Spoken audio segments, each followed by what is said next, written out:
Foraging for mushrooms can be a fun pastime.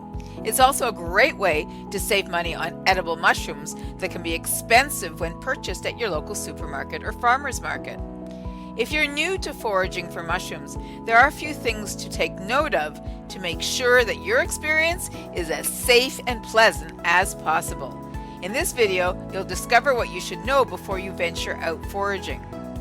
Develop the right skills. As a mushroom hunter, you'll need certain skills. Before you head out on your foraging for mushrooms adventure, you'll need to do some homework in order to learn which environments and which times of the year are best for finding specific mushrooms. Just for instance, if you're set on hunting morels, you'll need to know that they grow on or near dead trees in colder regions in the springtime. Are you patient and persistent? These are two traits that will stand you in good stead when you're out foraging for mushrooms, since there are times when you won't find anything after hours of hunting, whereas at other times you'll be lucky and find lots. The most important skill by far is the ability to identify poisonous mushrooms. Morels, for example, come in a variety of species, some of which are poisonous. A good way to tell if a morel is poisonous is to cut it open. A non-poisonous morel, seen in the top image, is hollow, while the poisonous one on the bottom is not.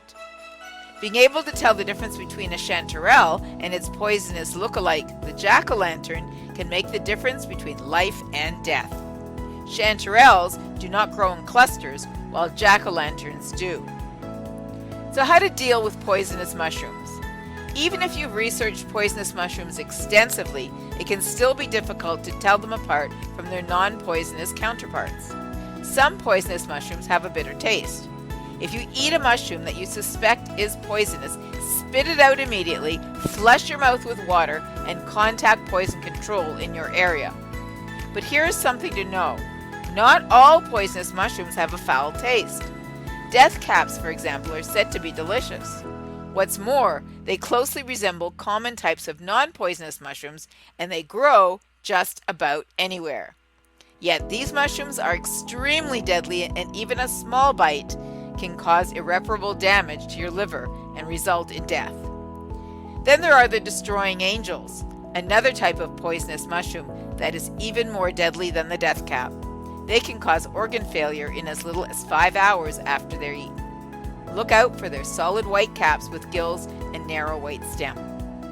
So let's look at edible mushrooms.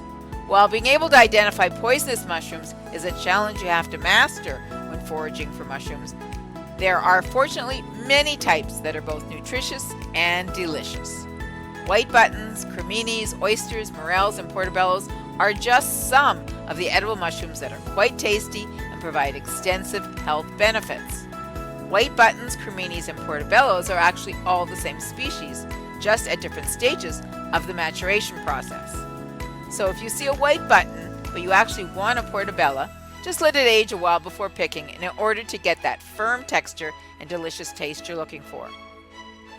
Truffles are a rare species and for that reason, very pricey.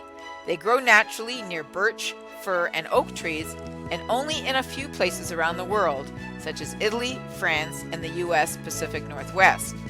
Because they're such a delicacy, truffles are now also being cultivated elsewhere.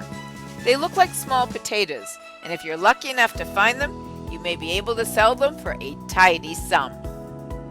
Here are a few final thoughts. Foraging for mushrooms is a great way to get ingredients for a healthy and delicious meal. With a bit of research, you can be on your way to enjoying a mushroom hunting experience that's fun, safe, and maybe even lucrative. Check out these other videos and subscribe to the Nutritious Mushroom channel.